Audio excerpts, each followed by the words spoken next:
these characters have all been made with wool and with a needle felting tool, and I found I really enjoyed making them, and they're not really that difficult. So you'll need a needle felting mat, you'll need your needle felting tools, and there are two sizes of those. This is the needle felting tool with 5 needles in the end of it, and then I've got a needle felting pen which comes with 3 needles, but I'm going to use one of them. And the way that they work, they're barbed on the end, so they're sharp kind of in reverse, as if they've been cut into like a chevron. And when you put them in and out of your wool, I'm just going to start this rolling first by squishing it, and then place it on the mat because I don't want to put the needles in my fingers. But when this goes in and out of the wool, it literally binds them together, it felts them together. So you need to go over and over and over and over and over quite a few times, and because I'm making a figure, I want this to be round, so I'm just going to keep manoeuvring it until it starts to make a ball. And it is quite time consuming, but I find it ever so therapeutic. So it's almost like mashing it. Now when you're using the tools, I'm just going to do this carefully because these needles are so sharp. I just want to get into a perfect ball. Be careful not to bend them because these needles are quite delicate and they will break very easily. You can buy spares and they're ever so easy to fit. You simply unscrew the top of the tool and drop them in. And I'm just going to mash that together. One of these little figures took me about 2 hours to make because it is quite time consuming, but the more you do this, the more you mash, the more solid that ball is going to get.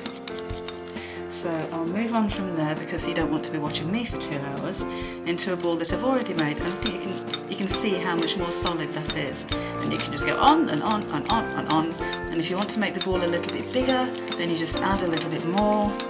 And you can always tear some away, but it's pretty solid once you make it up.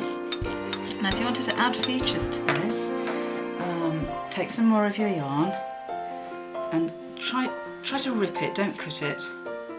So I'm going to make a nose. I'm going to make that as tight as I can to start with, just roll it into a little ball. I have no idea what this is going to be, but whatever it is has a nose. I'm going to hold it where I need it, and then with my needle felting pen, with just one needle, I'm going to go straight through, and it literally joins the 2 pieces together. This is quite delicate with the one needle. It doesn't have the protection that the needle felting tool has, so do be careful not to bend it. But can you hear that crunching through the fabric? So start with a little, and then you can always add more, and you can literally fold this into place to the size and the shape that you want it. And the more you keep going, the more solid that gets. You're getting 3 needles with this one, so if one does break, simply unscrew the top and drop another one in. Just keep going and going. It does get smaller, so the nose isn't going to be half the size of the face as it looks now. Keep going until that's the right size. Then you can really start to shape it, so if you want that a little bit flatter underneath, I'll just give that a few more pokes underneath. If I want to make it pointed, I can literally push it into shape. And again, that's nowhere near finished yet, but you get the idea. But I just wanted to show you with a different coloured yarn how you can add things like eyes. So if I just take a little bit of the black, tear it again, only a tiny little bit, and I'm going to roll it into a ball, place it where I want it, and then mash into it with the needle. And this is permanent, this is solid. And take another little piece of black, about the same size, roll it into a ball, pop it on there. That's a little bit bigger, but we can make it smaller simply by folding it in and pushing it into the front.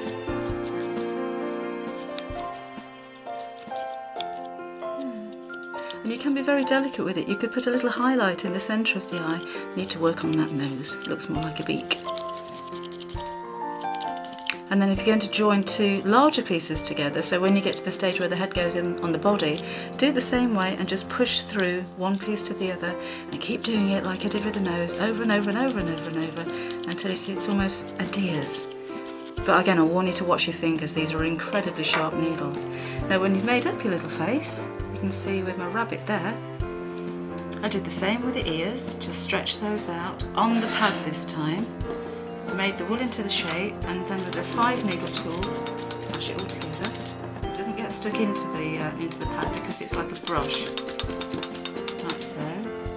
And then they were attached by the same way with a single needle, pushing them into his head. The head through to the body by pushing it in, the tail simply by pushing it in. So you can see you can start to build up a really lovely robust toy. Not that I would give to anybody under about 6 years old, because they will pull it to pieces and the fibres will come out. But you can start to make characters, you can start to make little animals. And if it's not the 3D effect that you wanted, you can even make motifs onto fabrics like felt. So this with the green in the centre, I applied in that kind of motion. And as you're felting, you can see the wool coming through the felt there. That means that it's part of the fibre now. And the same with the outline. If it's fine, I use the single needle and just attach that in the same way and tuck it in and make it accurate and make it as fine as you like.